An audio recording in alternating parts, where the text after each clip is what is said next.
Hello दोस्तों, नमस्कार। मैं दीपन सिंह। मैं आपको बताना चाहूँगा कि जो कुछ भी मैं आपको बता रहा हूँ सिंगल सिंगल करके मैंने कई बार बता दिया है, लेकिन आज हम दो चीज़ों को, लगभग तीन चीज़ों को साथ में लेकर के आपके साथ आ रहे हैं। हमने बताया आपको कि 1970 का जो एक्ट है उसका जो सेक्शन 19 है, power to make regulations, regulation बनाने की शक्ति बैंक के बोर्ड को दे रखी है, द बोर्ड ऑफ डायरेक्टर्स।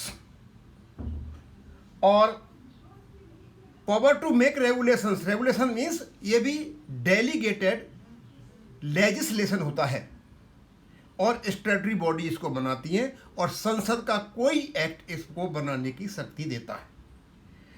अब 1970 के बाद जो आपकी पब्लिक सेक्टर बैंक हैं उनके कोई भी रेगुलेशन बनेंगे तो बोर्ड ऑफ डायरेक्टर्स साथ में होंगे और कंसल्टेशन आरबीआई के साथ होगा, प्रीवियस सैंक्शन सेंट्रल गवर्नमेंट की होगी और उसके बाद notification in the official gazette. और ये ऑफिशियल गजट में नोटिफिकेशन होगा, उससे पहले पूरा का पूरा रेगुलेशन संसद के पटल पर रखा जाएगा, लेट बिफोर द पार्लियामेंट। उसके बाद इसका नोटिफिकेशन होगा।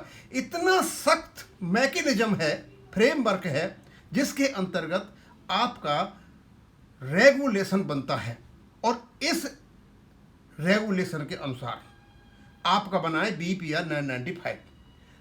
अच्छा, make regulation not inconsistent with the provisions of this act or any scheme made under to provide for all matters for which provision is expedient for the purpose of giving effect to the provision of this act। और जो regulation बनेगा, जो act है 1970 का, उसके inconsistent नहीं होगा। इसका मतलब ये हो गया कि 1970 के बाद जो भी रेगुलेशन बनेगा पब्लिक सेक्टर बैंकों से संबंधित, वो 1970 की एक्ट की अवहेलना नहीं करेगा। अब मेरे हिसाब से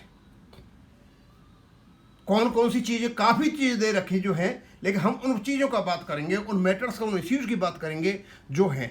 तो आपका 19(2)D, ये आपका डी दे रखा है, 2D में दे रखा है, नंबर 1 में ये दे रखा है, 2D में दे रखा है। Conditions and limitation subject to which the corresponding new bank में appoint advisers, officers and other employees, यानी रिक्रूटमेंट एडवाइजर्स का, ऑफिसर्स का, एम्प्लॉयज का, फिक्सेशन देयर में और उनके पे एंड अलाउंसेस को फिक्स करना और उनकी दूसरी सर्विस कंडीशंस को फिक्स करना।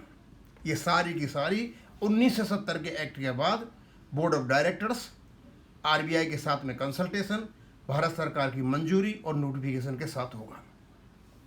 और उसके बाद जो duties conduct of adviser officer, उनकी ड्यूटी होंगी, वो भी इसी के अंतर्गत बनेंगी।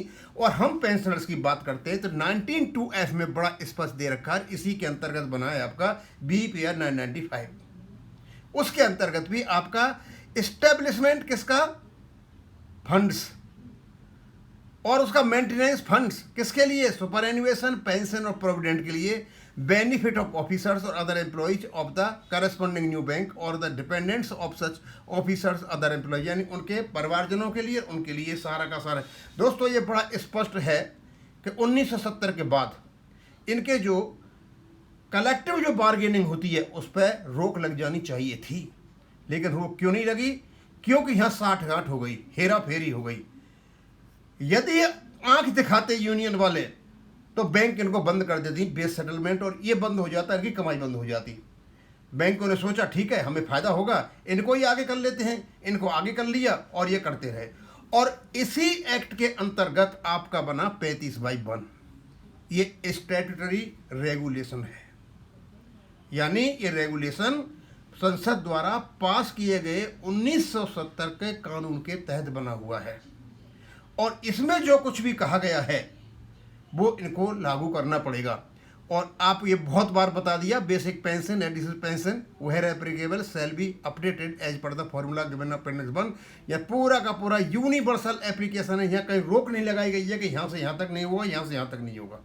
अब इसमें ये पोर्शन है, basic pension, additional pension shall be where applicable shall be updated, ये आपका नॉन चेंजेबल है, नॉन निगोशिएबल है। आगे वाला portion as per the for, यहाँ आपको मैकेनिज्म दे रखा है किस तरीके से ये अपडेशन होगा। तो जब जब बेस सेटलमेंट आएगा ये फॉर्मूला बदलता जाएगा। ये निगोशिएबल है। निगोशिएबल मतलब डायरेक्ट आईबी और यूएफबी के बीच का मैटर नहीं है, बल्कि जो आपका सेटलमेंट हुआ है उसमें जो मल्टीपल फैक्टर है उसको यहाँ पर लगे, यानी हमारा अपडेशन का रेगुलेशन है। और सबसे बड़ी बात, ये मैंने आईबीए के एफिडेविट का पार्ट ले रखा है। अब इन सब चीज़ों को पढ़ने के बाद आप लगा सकते हो कि आईबीए ने कहा that there is no provision in pension regulation 995 BPR 95 for any updation in pension bank employees और ऑफिसर्स में कोई अपडेशन का क्लॉज नहीं है। आप अंदाज लगा सकते हो कि इन्होंने कितनी मेलाफाइड और आर्बिट्रेरी तरीके से हमारे पेंशन अपडेशन को रोका। और हमारी जो ये दलाल है, दलाल ये बने बैठे हैं, ये पैसे पर जो खजाने पर बैठे हुए, इनके मुंह से एक शब्द भी नहीं लगा, इनके मुंह पर लग गया था ताला, और इसलिए हमारा पेंशन अपडेशन नहीं हुआ।